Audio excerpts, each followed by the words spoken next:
नमस्कार साथियों, मैं प्रशांत सारवान एक बार फिर से स्वागत करता हूं आपका ज्योतिष ज्ञान चैनल पर। हमारी चर्चा चल रही है कि प्रत्येक लगन में हम रत्नों का चयन किस प्रकार से करते हैं। पिछली क्लास में आपको मैंने मेष लगन के विषय में बताया। इसी क्रम में आगे बढ़ेंगे और आज मैं बात करूंगा वृष लगन की और जानेंगे कि वृष लगन में कौन कौन से रत्न हम सजेस्ट कर सकते हैं और क्या क्या कंडीशन होती है, किस प्रकार से हम रत्नों का चयन करेंगे। इसी विषय पर आज की हमारी चर्चा रहेगी। आज की वीडियो में स्टार्ट करूं, आप लोगों से रिक्वेस्ट करता हूं कि आप हमारे चैनल को सब्सक्राइब कर लें, बेल आइकन पर भी क्लिक कर दें ताकि भविष्य में हमारी जितनी भी वीडियोस आने वाली हैं उनकी नोटिफिकेशन आपको मिलती रहे। आसानी से आप हमारी वीडियोस को देख सकें व इनका लाभ उठा सकें। कुछ समय पहले मैंने कुछ वीडियोस दी थी जिसमें मैंने आप लोगों को बताया था कि प्रत्येक लगन में कौन से ग्रह शुभ हैं व कौन से अशुभ हैं। तो आज हम वृष लगन की बात कर रहे हैं। ये वृष लगन इसलिए बना क्योंकि लग्न में वृष राशि आई है, इसे हम वृषभ राशि भी कहते हैं। तो वृषभ राशि की जो बात हम करेंगे, वृषभ लगन की जो बात करेंगे, इसमें जो अत्यंत शुभ ग्रह है वो शुक्र है, क्योंकि ये लग्न के स्वामी बनते हैं, इसलिए अत्यंत शुभ है। उसके बाद हम बात करते हैं बुध की। बुध यहाँ पर धनेश भी है और पंचम भाव के भी स्वामी है। पंचम भाव मैंने आप लोगों को बताया है कि लग्न, पंचम भाव और नवम भाव ये त्रिकोण भाव है और ये अत्यंत शुभ है। तो बुध भी यहाँ पर शुभ ग्रह बनते हैं। उसके बाद चलते हैं शनि की बात हम करेंगे। यहाँ पर शनि बनते हैं नवम भाव के स्वामी और 10वें भाव के स्वामी। तो शनि यहाँ पर योग कारक ग्रह हैं, शुभ हैं।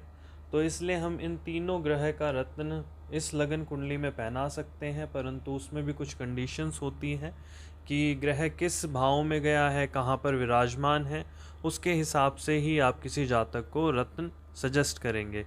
तो मैं पहले बता देता हूँ कि शुक्र के कौन कौन से रत्न हैं। शुक्र का रत्न है डायमंड और ओपल, जिसे हिंदी में हीरा कहते हैं। शनि का रत्न है नीलम, जिसे ब्लू सफ़ायर कहते हैं। बुध का रत्न है पन्ना। ये जो 4 रत्न मैंने बताए हैं, इन चारों रत्नों में से ही आपको कोई एक रत्न, 2 रत्न, 3 रत्न, वो प्रत्येक कुंडली के हिसाब से हम देखेंगे कि ग्रहों की क्या स्थिति है, तभी हम उसका सिलेक्शन कर पाएंगे और तभी सजेशन कर पाएंगे। यहाँ पर हम सबसे पहले शुक्र के रत्नों की बात करते हैं कि शुक्र के रत्न इस लगन कुंडली में कहाँ कहाँ पर पहनाए जा सकते हैं और कहाँ नहीं पहनाए जा सकते। सबसे पहले मैं बात करूँगा लग्न की। यदि शुक्र देवता लग्न में आकर विराजमान हो जाए तो आप निसंदेह डायमंड या ओपल पहना सकते हैं, कोई संशय नहीं है। बस आप दशाओं को देखें, उस समय दशा क्या चल रही है, गोचर में स्थिति क्या है, वो भी हम देखते हैं। परंतु अगर शुक्र लग्न में आ जाते हैं, आप लग्नेश का रत्न पहना सकते हैं। उसके बाद चलते हैं, यदि दूसरे भाव में शुक्र आते हैं, दूसरे भाव में बुध की राशि है, बुध मित्र हैं शुक्र के, और बुध की राशि में शुक्र जाते हैं, दूसरे भाव में जाते हैं, तो आप निसंदेह रत्न पहना सकते हैं। मिथुन राशि में अगर शुक्र जाते हैं तो आप शुक्र का रत्न पहना सकते हैं। बात करते हैं तीसरे भाव की। यदि तीसरे भाव में कर्क राशि में शुक्र जाते हैं तो यहाँ पर हम रत्न का सजेशन नहीं करेंगे, डायमंड ओपल नहीं पहनाएंगे। उसका कारण क्या है, मैंने बताया था कि तीसरा भाव मेहनत का घर होता है, इसे अशुभ भाव भी कहते हैं। इस कारण से शुक्र का रत्न यहाँ पर नहीं पहनाया जाएगा। बात करते हैं पंचम भाव की। पंचम भाव में यदि शुक्र आते हैं तो यहाँ पर आप पहना सकते हैं, क्योंकि केंद्र में शुक्र आए हैं और केंद्र भी त्रिकोण की तरह शुभ भाव ही होते हैं। हालांकि यहाँ पर जो ग्रह आते हैं वो अपना समफल देते हैं, परंतु शुक्र यहाँ त्रिकोणपति भी हैं और केंद्र में आकर विराजमान हो जाते हैं, तो बहुत अच्छी बात है। तो यहाँ पर आप शुक्र का रत्न पहना सकते हैं। बात करते हैं, यदि पंचम भाव में शुक्र आ जाते हैं तो हम रत्नों का सजेशन करेंगे या नहीं करेंगे। यहाँ पर मैं कहूँगा नहीं करेंगे। हालांकि ये भाव अच्छा है, शुभ है, परंतु जो यहाँ पर राशि आई है कन्या, यहाँ पर शुक्र अपनी नीच राशि में विराजमान हो गए हैं। इस कारण से जो भी ग्रह नीच राशि में आता है उसके रत्न का सजेशन नहीं किया जाता। तो 5वें भाव में वृषभ लगन में अगर शुक्र 5वें भाव में आते हैं तो यहाँ पर हम डायमंड या ओपल नहीं पहनाएंगे। आगे चलते हैं, बात करते हैं छठे भाव की। छठे भाव में यदि शुक्र आते हैं तो क्या रत्न पहना सकते हैं, तो यहाँ भी मैं कहूँगा नहीं पहना सकते। हालांकि अपनी खुद की राशि में आए हैं, परंतु ये भाव अच्छा नहीं है, अशुभ भाव है, इसे त्रिक भाव भी कहते हैं। इस कारण से कोई भी ग्रह यदि 3, 6, 8, 12 में आता है तो वहाँ पर हम रत्नों का सजेशन नहीं करते हैं, तो यहाँ भी हम डायमंड ओपल नहीं पहनाएंगे। बात करते हैं यदि शुक्र आते हैं 7वें भाव में। 7वें भाव में राशि है वृश्चिक, यदि शुक्र यहाँ पर आते हैं तो आप बिल्कुल पहना सकते हैं, कोई संशय नहीं है। जैसे मैंने चौथे भाव में कहा था कि केंद्र में यदि लग्न के स्वामी आते हैं, अगर अपनी नीच राशि में नहीं है तो आप बिल्कुल रत्न पहना सकते हैं। 8वें भाव में नहीं पहनाएंगे, ये भी अशुभ भाव है। 9वें भाव की मैं बात करूं, यहाँ पर शनि की राशि है मकर राशि, यहाँ पर आप पहना सकते हैं। त्रिकोण का स्वामी त्रिकोण में ही आकर विराजमान है, बहुत अच्छी बात है। यहाँ पर आप शुक्र का रत्न डायमंड ओपल बिल्कुल पहना सकते हैं। आगे चलते हैं 10वें भाव की हम बात करेंगे।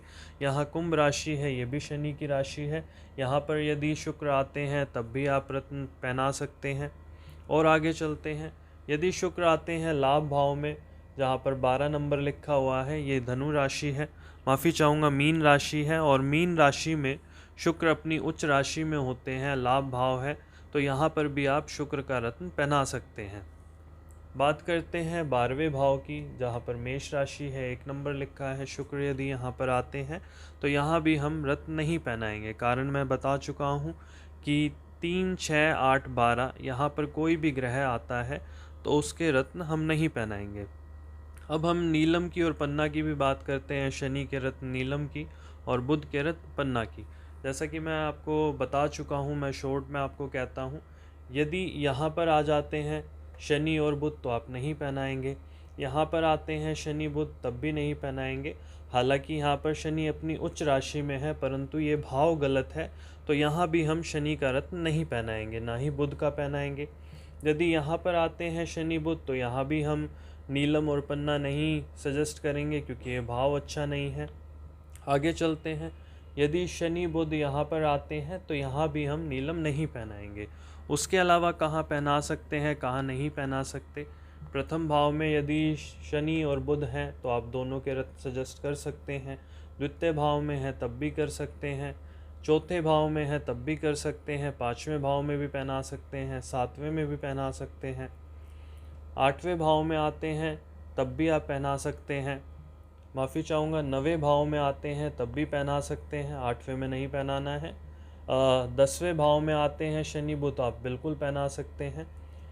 यहाँ बात करते हैं हम 11वें भाव की। यदि यहाँ पर शनि विराजमान है तो आप शनि का रत्न नीलम पहना सकते हैं, परंतु बुध का रत्न पन्ना नहीं पहना सकते, क्योंकि बुध यहाँ पर अपनी नीच राशि में आ गए हैं। मीन राशि में बुध अपनी नीच राशि में होते हैं, इस कारण से आप बुध का रत्न यहाँ पर सजेस्ट नहीं करेंगे।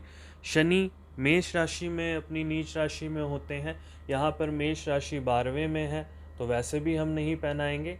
यदि ये राशि यहाँ होती और शनि यहाँ पर विराजमान होते तब भी हम शनि का रत्न नहीं पहनाते।